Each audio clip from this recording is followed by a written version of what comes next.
guys, welcome to the new episode of Shivsagar Academy. So, in today's class, we'll be taking a new topic, that is international relations. That is, we'll be discussing about India-China strategic economic dialogue. So, that is one of the hot topic which we have in current affairs right now. So, as we know that the situation of our neighboring country, China, is getting somehow very bad, and there is issues going on. So if we focus on UPSC, for UPSC mains pattern, there will be a question, definitely there will be a question for this IR, that is the relationship between India and China. So if a question is being asked for UPSC mains in 2020, hopefully, so if it is being asked, so there should be a knowledge of history between India and China, our previous relations, our previous strategies, and our previous roles and all. So we must be aware of those things. So this class will help you to understand what was the history of relation between India and China. So we'll start with, as you can see that India hosted the 6th India-China Strategic Economic Dialogue in New Delhi. So we'll start with that. So if you are answering for mains or other exams which is theoretically related to the current affairs, which is IR related, you can start with this topic, that is the hosting of 6th India-China Strategic Economic Dialogue in New Delhi. So about India-China Strategic Economic Dialogue, it is a bilateral dialogue platform between the planning bodies of India and China. So here, the Planning Commission of India, that is now Niti Aayog, and National Development and Reform Commission, NDRC of China. So they both are interactive with this particular strategic economic dialogue. So the idea of having such a dialogue was first floated by Premier Wen Jiabao on his visit to India in 2010. So it started in 2010. Okay, it all started in 2010.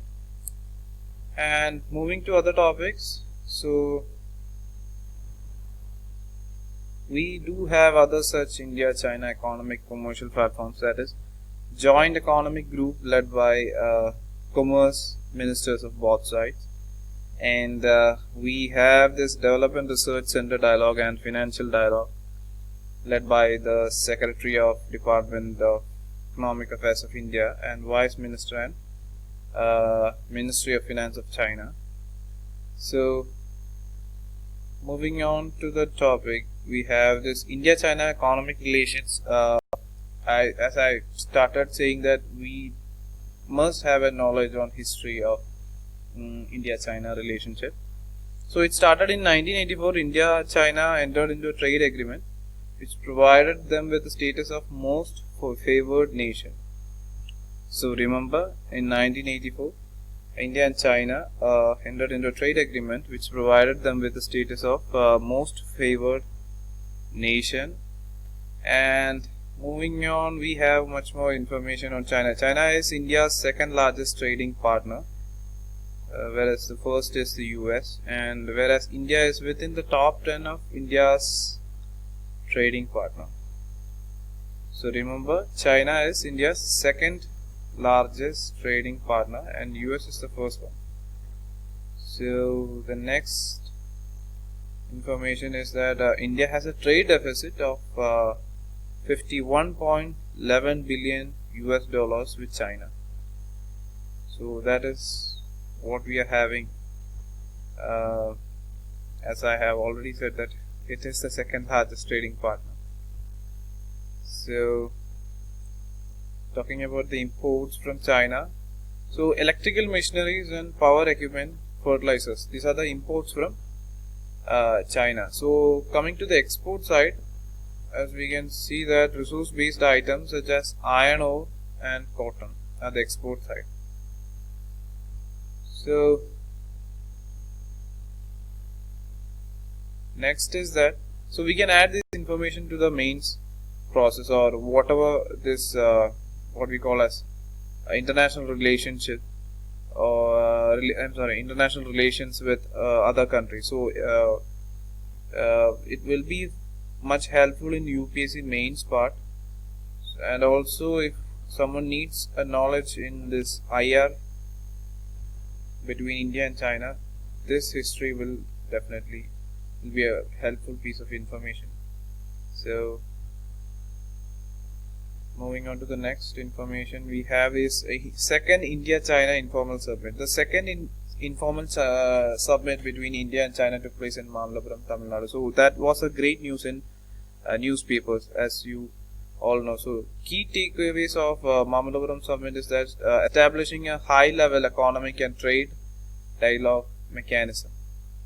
So that was the first point or the first agenda they were having in this Mamallapuram summit.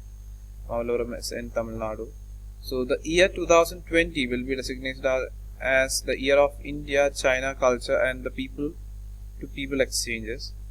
And so as I've already said that Mamallapuram is in Tamil Nadu, the sister states relationship between Tamil Nadu and Fujian province. That is, there is a history that Tamil Nadu and this China were having a trade negotiation or trade sector years back.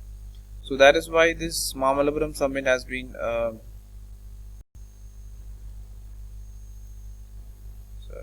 Mamallapuram summit has been happened in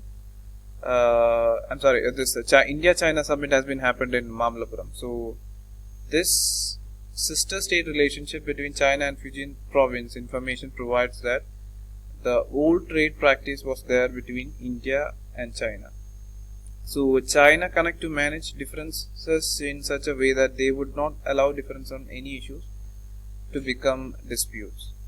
So but now unfortunately we are having some kind of disputes and issues between India and China. So the first informal summit took place in April 2018 in Wuhan. The first informal summit took place in April 2018 in Wuhan. So what is a sister city relationship?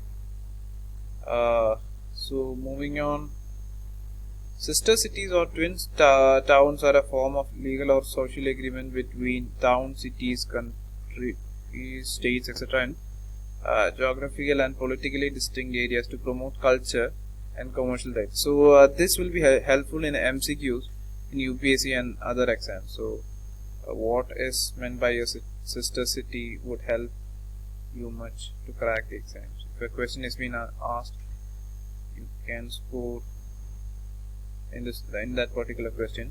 So for mains, you can ignore this particular point. So coming to some sister city arrangement, Aurangabad and Dunhuang, China, Hyderabad and Qingdao, China, Chennai and Chongqing, and Ahmedabad and Kobe, Delhi and Chicago. So those are some sister city arrangements.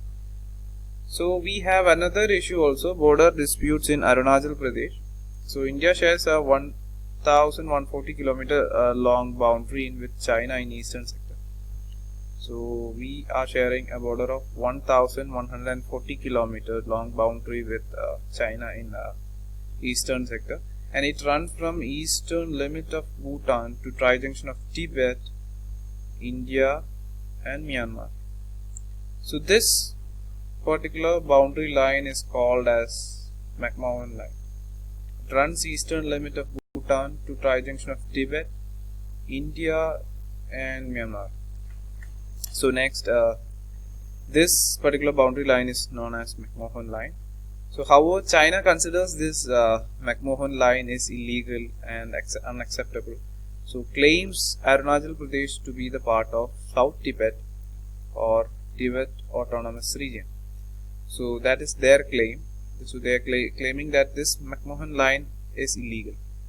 So they claim that this Arunachal Pradesh completely is a part of South Tibet or Tibet Autonomous Region. So why they are saying so is that they have a reason. It claims that Tibetan representative who had signed the 1914 convention held in Shimla, which delineated the McMahon line on the map, did not have the rights to do so. So that is their kind of thought, or their kind of theory, which they are saying that McMahon line is legal. So that is it for the history of India-China relationship. Hope you like this video. So if you like this video, kindly subscribe our channel Shivsagar Academy. So if you have any queries, if you need any materials, please comment in the comment box below. And so thank you, all the best.